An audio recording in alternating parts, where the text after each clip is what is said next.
Hey everyone, welcome to a very special draft preview here on the channel.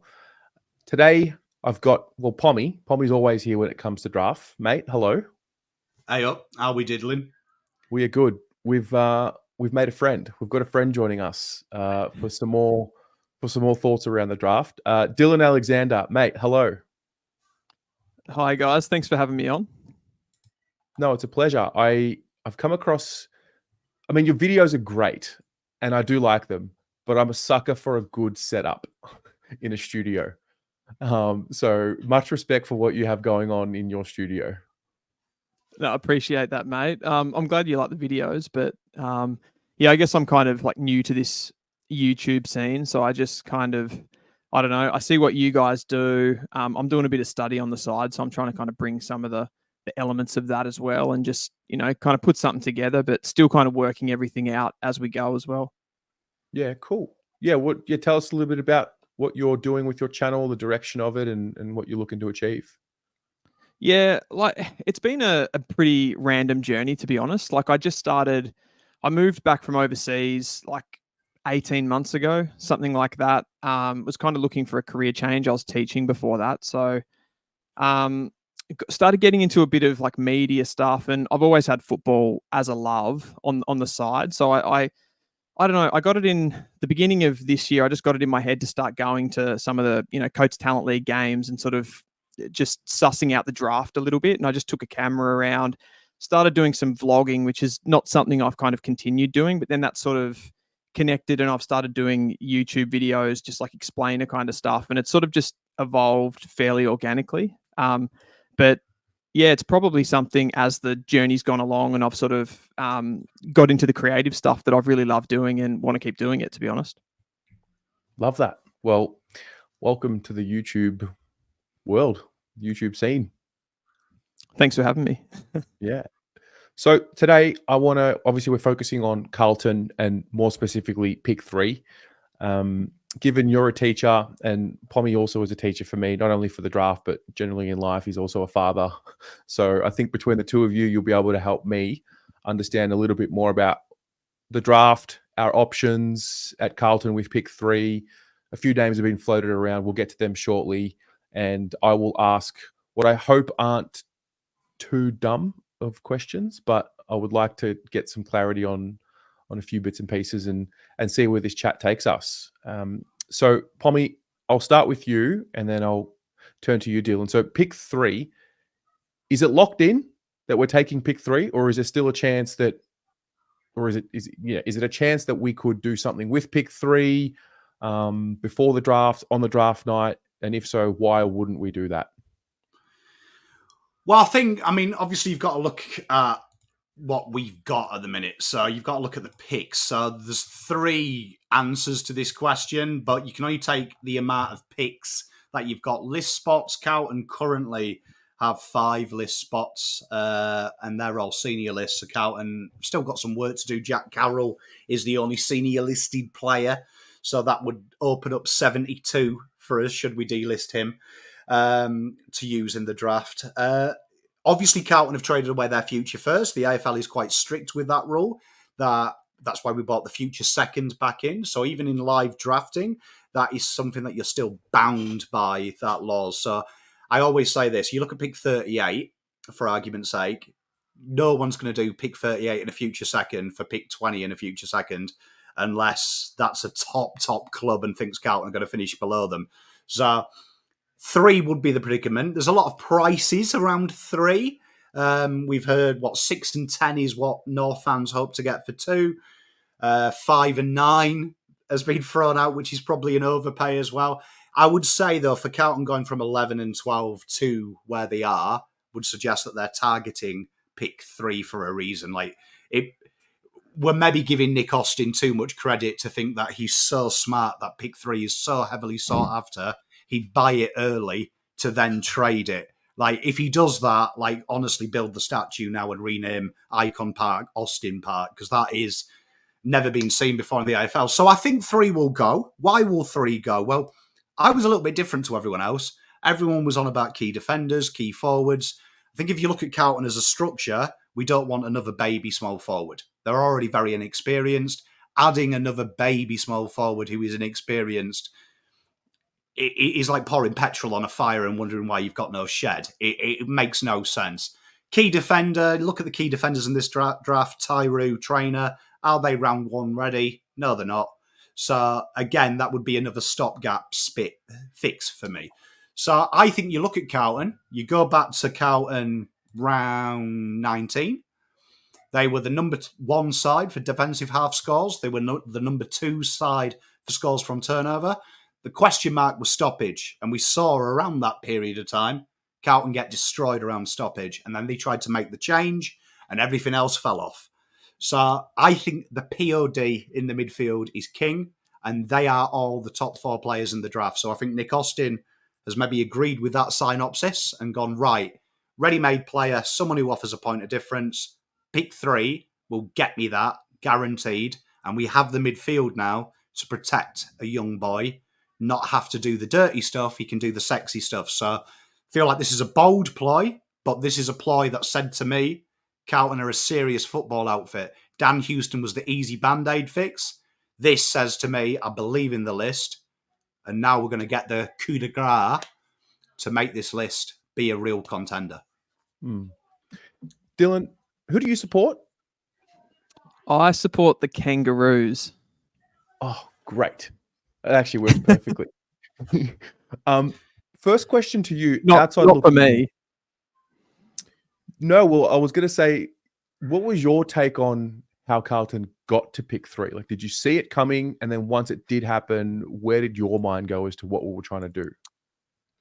It completely blindsided me as far as from a strategy point of view. I think what Pommy just said really about the fans probably talking about, I think most people that were kind of mocking players to Carlton around that time, it was all around key position depth.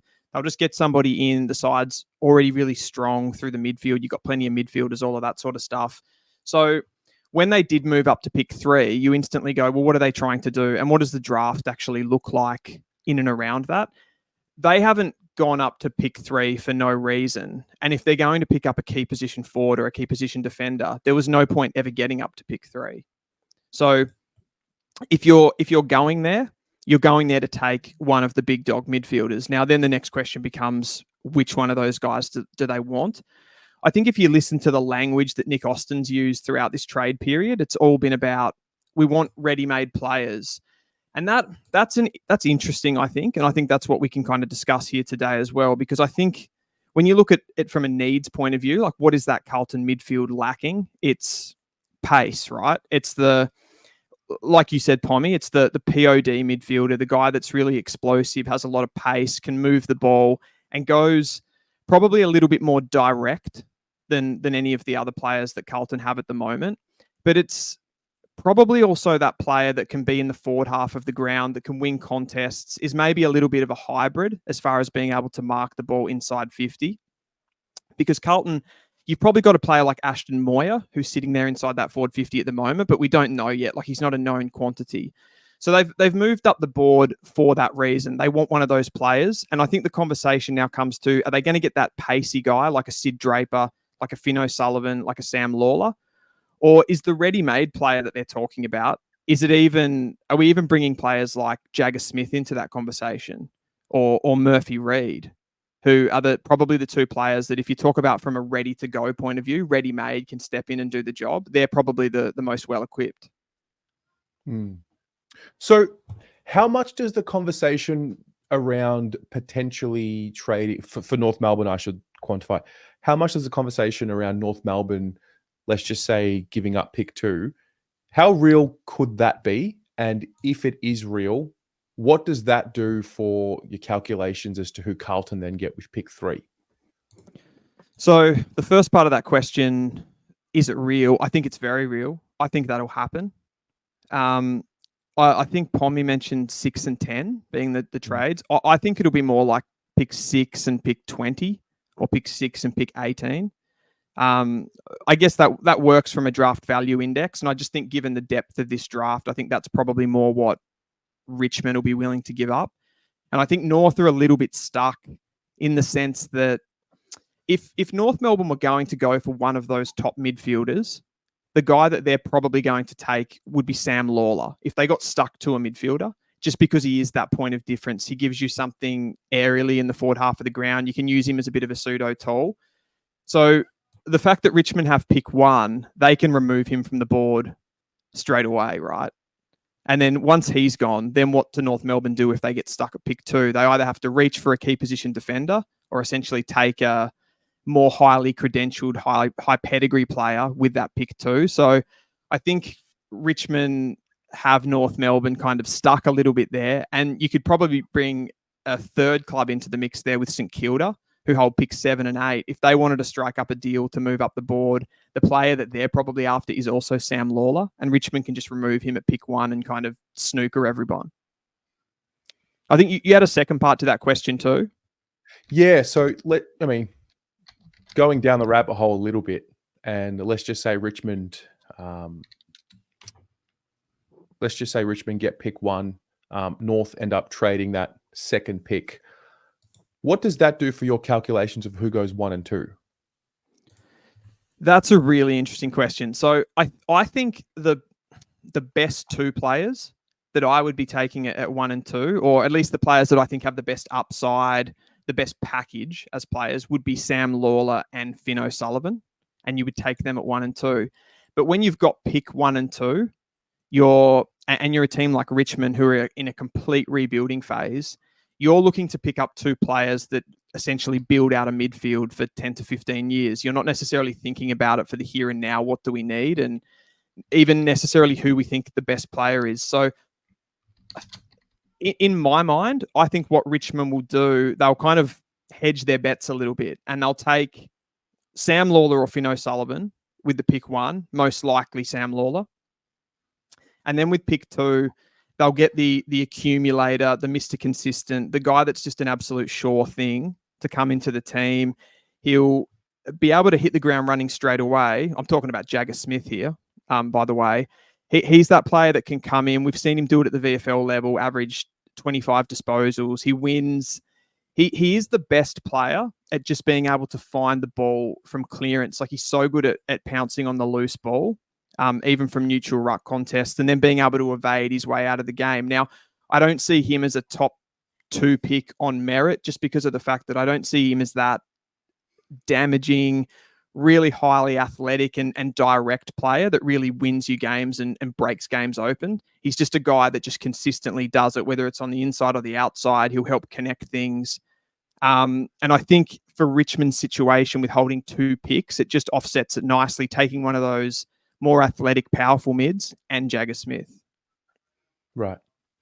Pommy, you did a video on this, I believe it was yesterday. Where do you sit on that discussion on pick 2? Should they trade it? If they do, what does that do to your calculations? Oh, I mean, I was huge on it in my August mock draft. I had Eagles and North trading out just purely because Eagles, from the perspective of they didn't have a lot of draft arsenal.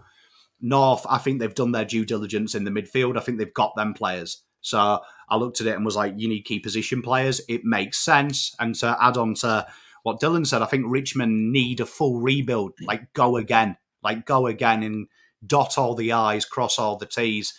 And it's interesting because pick 2 is a fascinating value. So North Melbourne fans are adamant it's 6 and 10, which works out as an overpay, and historically you have to overpay for a top 3 pick. Like, you have to, for a reason. I think when you look at it and you break it down, draft value is a real fascinating thing, because pick 2, if you take Alex Tyree, who's perfect for North at pick 2, you're an idiot. Like, you are in that schemes, it's far too early. However, if it makes your list better, pick 2 is just a number. So I think for North's situation and Richmond's, it's one of the few times where a trade makes sense. But I agree with Dylan. I think that if I had 1 and 2 in this draft and I was Richmond, I'm taking the highest ceiling player. The highest ceiling player, pick 1. If that's a risk, it's a risk, but it's offset by the fact that Jagga Smith, I have him very high up. I have him as the second best talent in the country behind Levi Ashcroft. The media has copied Uncle Pom with Levi recently, but I'm a big fan of NGA players and father-sons. I think it's a huge asset. But Jagga is that safe player. Like, if I'm taking one pick in the top three, taking the guarantee, because you don't want that article writ. I think with Richmond, if you have Sam, you have Jagga, you've suddenly got your generation talent. You've got your Dion Prestia, Trent Cotchin type, you've got your Trent Cotchin accumulator from when he was young. Then you've got your Dustin Martin X Factor talent. You've got two pairings that we'll probably talk about in 15 years when they retire as 300 gamers and the pillar of Richmond. So that makes sense for me. Finn O'Sullivan, though, again, goes into that high ceiling category, right? I think people are downplaying him because he's had nothing but fractures all year, which happens. It happens as a young, growing lad. But to be top three talent when you've played next to no games this year says how good you are. Like, that doesn't happen. You've only got to look at Elijah, our boy. He's played 12 games this year as Finn O'Sullivan. He's still ranked in that top three. Elijah got the injury and he slid down almost out of the 10 when he was billed as a pick one. So it shows you the class. It's going to be a real interesting conversation for Richmond because 1 and 2, you put pressure on yourself. If you get them both wrong, it's game over. But I do think Dylan's spot on. I think they'll go 1, Sam, 2, Jagga. We've won. We've won here because one of them's going to stick and Sam can just float around half forward and hopefully have that Dustin Martin trajectory as we get better. Right. So if I look at, and if I ask you both, you kind of both did touch on it though, when we touched on what does Carlton need, point of difference, bit of speed, bit of lateral movement, maybe someone that can impact the scoreboard going forward, but also be, fit enough and have the capacity to play in the midfield. You've both in various videos given a couple of names that have come up. So Sid Draper is one, Sullivan's one. I've heard about Murphy Reed. I'm missing a name. But can maybe both of you give 2 or 3 names that you think for sure Carlton will be taking if you had to guess with that pick 3? I'll start with you, Dylan. So the name. So what I think Carlton have done here, I think genuinely they've gone for. I mentioned that thing before about the language that Nick Austin's used and the fact that he said we're going for a ready-made player. Now, reading between the lines there, you go, which ones are the most AFL ready? And it's probably Murphy Reed, it's probably Jagga Smith and Levi Ashcroft, who isn't available anyway. But I still do think that what Carlton are trying to do here is build the team. And when you look at that midfield, if they were getting a Jagga Smith or a Murphy Reed, it doesn't make a lot of sense, overall. So even though they are the ones that are going to hit the ground running. So I think it's one of the guys with pace, with explosiveness, and one that can impact the game forward of centre. And I just think they've done it as a pure ranking thing. I reckon they've got at the top of that list, Finn O'Sullivan. If for whatever reason Richmond make that call and they pair Finn O'Sullivan with Jagga Smith, then I think the next best would be Sam Lawler, and they'd take Sam. And then I think they've just got the insurance plan there with being at pick 3 that Sid Draper's the next guy. So they'll take Sid Draper, and it's just they've just got those guys ranked in a 1, 2, 3, and they know that they're going to be able to get one of them. I probably think with just the all-round weapons, and if you're comparing the players, I think Finn O'Sullivan's the guy. He's the absolute guy. If you look at all of those 3 players, Finn O'Sullivan's the only midfielder out of all of that group, albeit a small grouping of games. He's the only one that's been able to hit 1.5 goals from the midfield out of those players. Sam Lawler in the national championships went close to that number. He went 1.3, but that was playing as a pure forward. So Finn O'Sullivan, even stepping up to the VFL where he only played 1 game, but he kicked 2 goals in that game as well off sort of a hybridy sort of midfield forward role. He's just electric and he's just dangerous and he just has so many elements and he's the most well-rounded midfielder. The only thing that he doesn't have compared to these other guys right now is the fact that he's just put down performances of getting 30 plus disposals. And that worries some people, but it doesn't necessarily worry me for Carlton. Okay. Pommy, are those the 3 names that are in your view as well? I mean, I had to do 3 because I had a title in mind, and 3 for 3 just sounds really clever, doesn't it? 2 for 3 isn't good marketing. Good. So I'm a sucker for marketing. Honestly, heart of hearts, when we did our pre-ranking, Sid Draper, I think I said was top 2 talents in the country. Wait and see. I look at this logically, right? Pick 3 is there for a reason. And pick 2, from Brady Rawlins' own words, has been open since the window has opened. So my logic here is if it was Finn O'Sullivan, I think 2 would have been it. I look at 3 and we know Sid Draper's going to Adelaide. We know. Like Adelaide have made no secret of it. South Australian press have made no secret of it. And I'm not one who buys into superstition, but the young lad loves wearing number 7, and there is no number 7 at this football club. But I think when you look at these 2 players, something comes into it. Sid Draper has played for the Panthers, and if you watch the Sandford this year, and I'm a sucker for the South Australian League, because I'm a believer that the WA, Sandford, Tasmania all has the DNA of how teams play. It's a bit like European football. You know how the Spanish are going to play. You've only got to watch a Spanish league game. You've only got to watch the Italians play. You know how that plays. DNA is retrospective to then state leagues. And when you look at the Sandford, it's tough, it's hard, it's unforgiving. And Sid Draper has played the majority of his games this year against men in a team that's getting battered. So I think when people look at Sam, they look at Finn. Apart from the VFL game that Finn played, he's played against kids, right? And we've seen that step up. Playing against kids, anyone can do it. We're talking about the big leagues now. You look at Sid and you go back and watch any of them Sandford games, this guy is 2 ways, defensively hard. He's the burst of speed that Carlton need. He's got the leadership. He's got the power through the core. His ability to spread. His ability to run into traffic and create overloads with ball in hand are all things that Carlton horrifically lack. Finn O'Sullivan, for me, is an incredible player. And probably at the end of this could be, I hate the G word, generational talent. I think it's overused, but could be generational talent. But I look at Sid Draper and I get them. There's only 2 players I've ever watched in this draft in the 7 years I've covered it that have excited me from game 1, 5 minutes in. Nick Dacos is one of them, and I was sold. First time I saw him. Sid Draper was the other. There's only ever been 2. It's a bit like, the Sith. There can only be 2, right? Master and apprentice, right? This is the apprentice, and I'm telling you right now, all the things about Sid Draper I like. The fact that his kicking was the big question mark at the start of his window. It was what everyone hated. It was why he was ranked 22nd in the country pre this year. The improvement on that is insane. And then I look at players that have had that similar route. Ollie Hollands, under 16s, being told that he needs to get fitter. Year later, he's the fittest at his junior club. Sid Draper, horrific kick 12 months ago.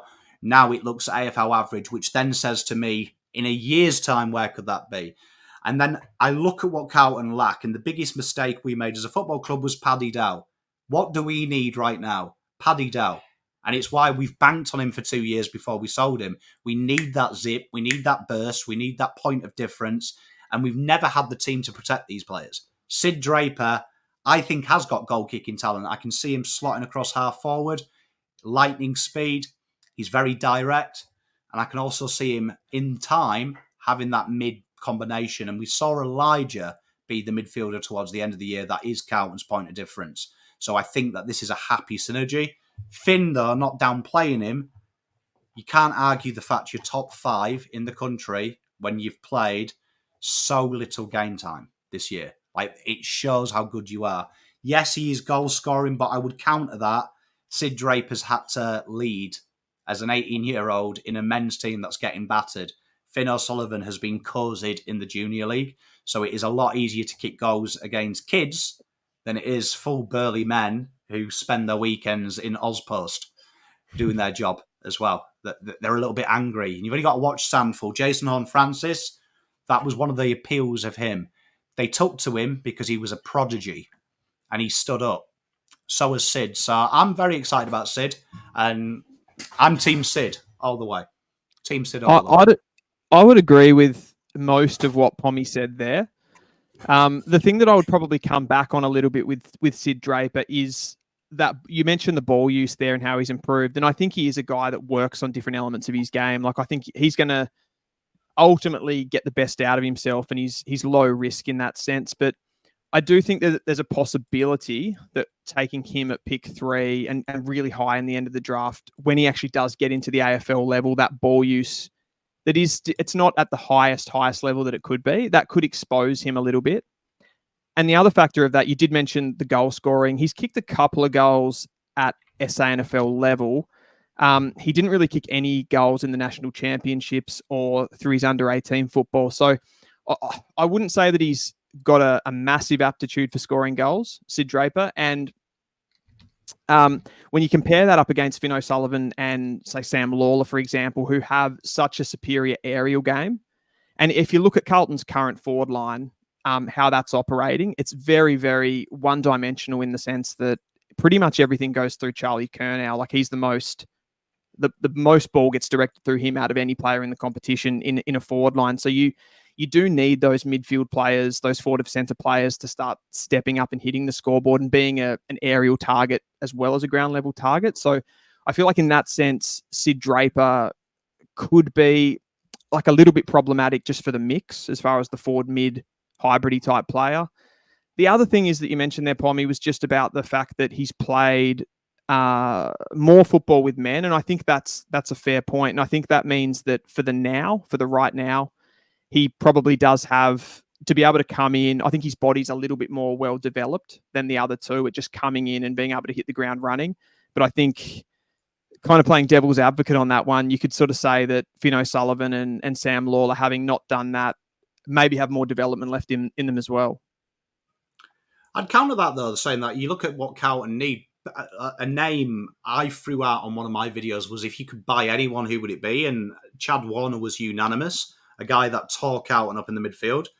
The guy kicks at 55%. Do you know what I mean? Like, them types of players, it's the biggest fallacy in the world. They aren't good kicks. Dangerfield, players like that, players that are direct. I'd counter the marking prowess by the fact that Carlton have got rid of Matt Kennedy, whose one skill set was he could slide forward and mark. Matty Owies wasn't a proper small forward, but he could mark. I think then you look at Jack Martin. They haven't taken the chance on him. He could mark. I think when you look at what Carlton lack is the fact that you know the ball's going to go in, and if it's not marked, it's game over. I think what Carlton are trying to shift towards, and when you look at when we were killing Geelong and teams like that, was the fact that we could drive the ball inside 50 as soon as possible.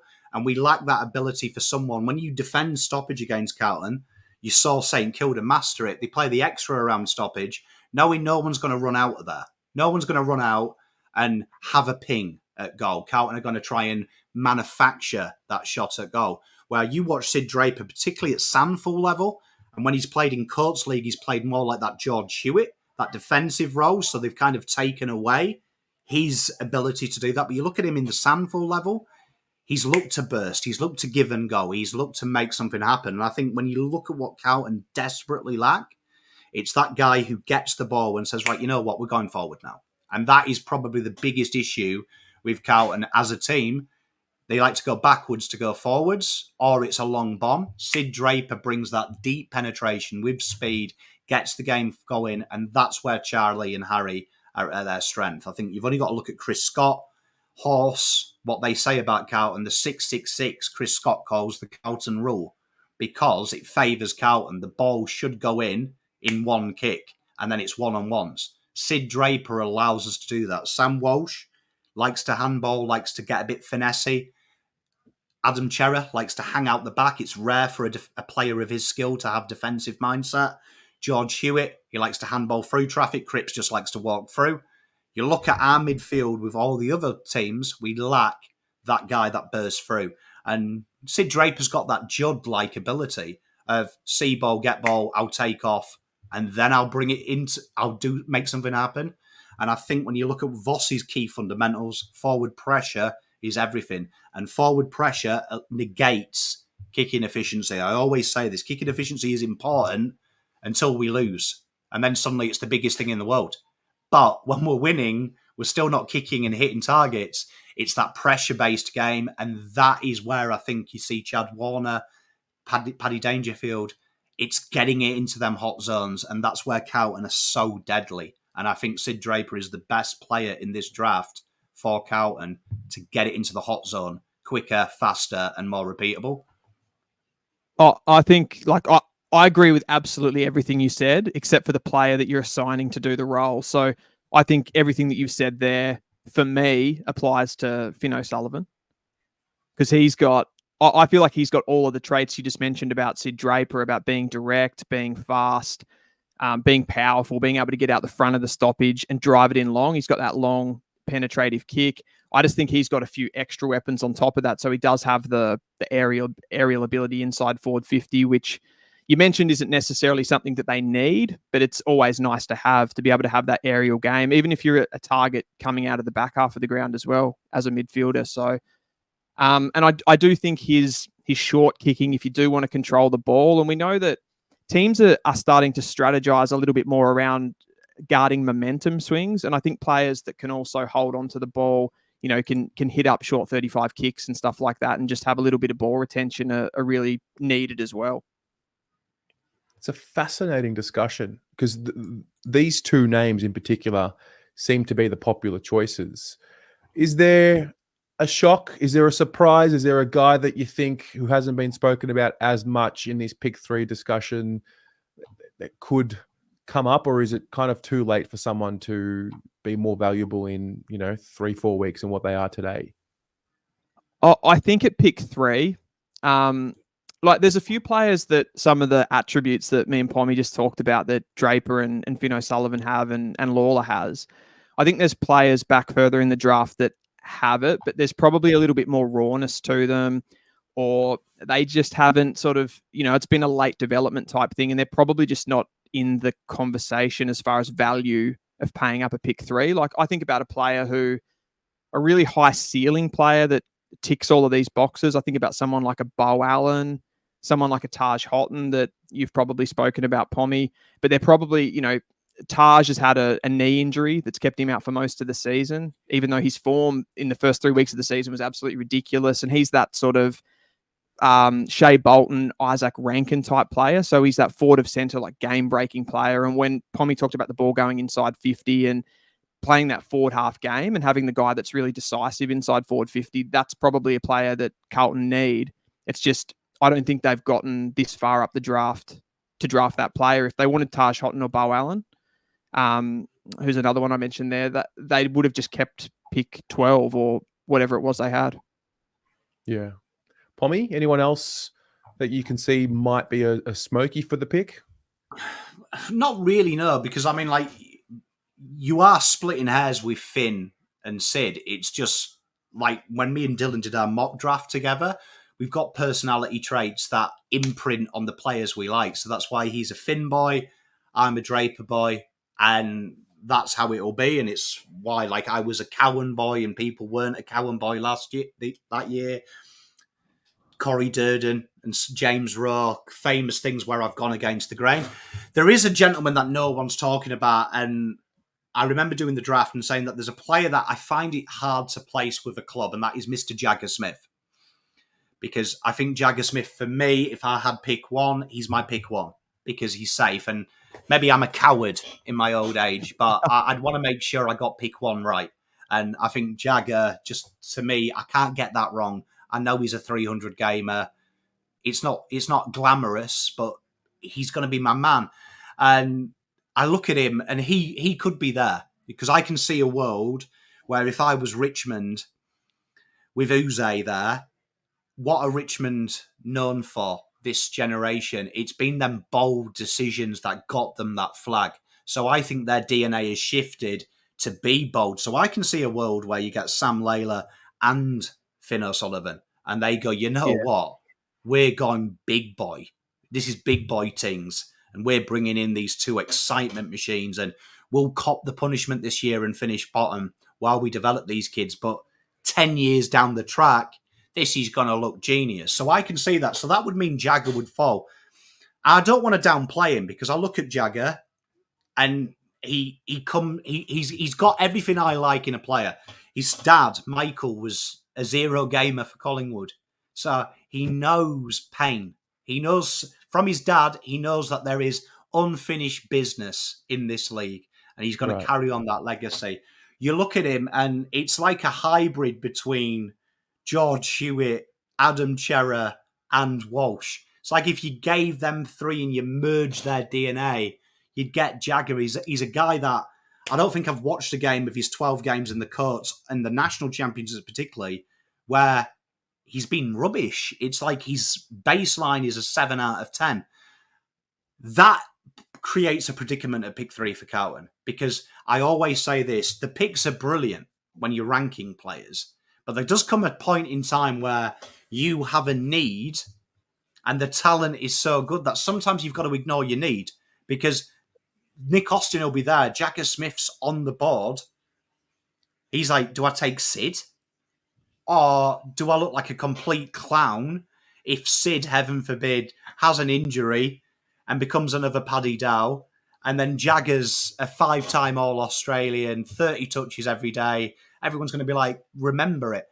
That's going to be it. But he's a very classy player. Now, what are the knocks on Jagga? I feel like we've got 1,000 of Jaggas.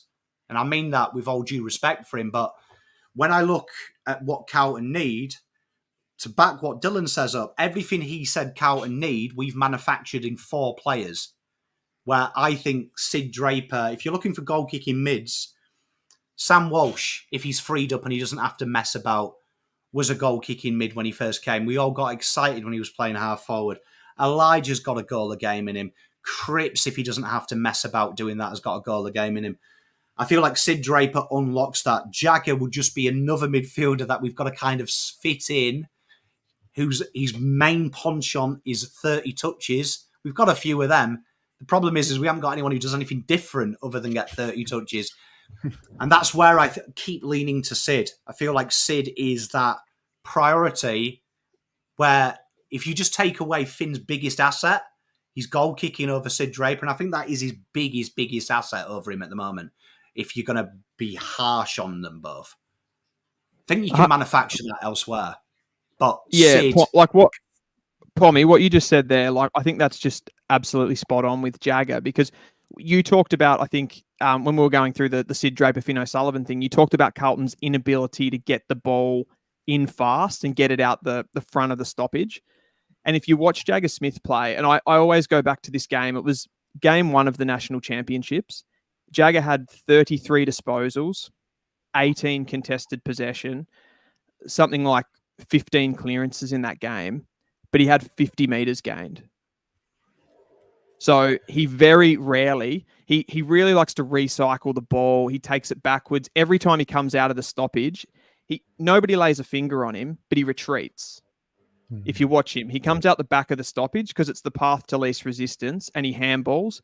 And you've got that player, like you said, Pommy, like you've manufactured that player within 3 different midfielders. So you're just adding another one into the mix. Now, is Jagga Smith maybe a better version of what you've got there? Maybe. But when you've got Sam Walsh, you've got Patrick Cripps already there, they're going to win you enough ball from stoppage. They're going to get first hands on the ball. They already do. So is there any point getting an 18-year-old that just does the same thing, who's probably still... He might come in and hit the ground running, but he's still going to take some time, right? Well, no, I agree with you. And my issue, I love Jagga. Like, I feel bad because he's been 1 and 2 in all my mock drafts all year. It would just be adding more what we've got. See what I said about Dan Houston. How many halfbacks do you want before you change your name to Halfback FC? I'd start saying, how many guys do you want who handball out the back of the stoppage? And before we call ourselves Handball FC, like, it would be counterintuitive. So for me, it's down to 2 names. Sam Layla is definitely would be near the top of that queue, but if Richmond pass on him, I'll chuckle, but I'll also be disappointed in their list approach. But I do think that it is between Finn and Drapes, and it's pick your poison. I mean, I'm a sucker for leaders. Terry will know I do love a captain coming in. I like a little bit of leadership.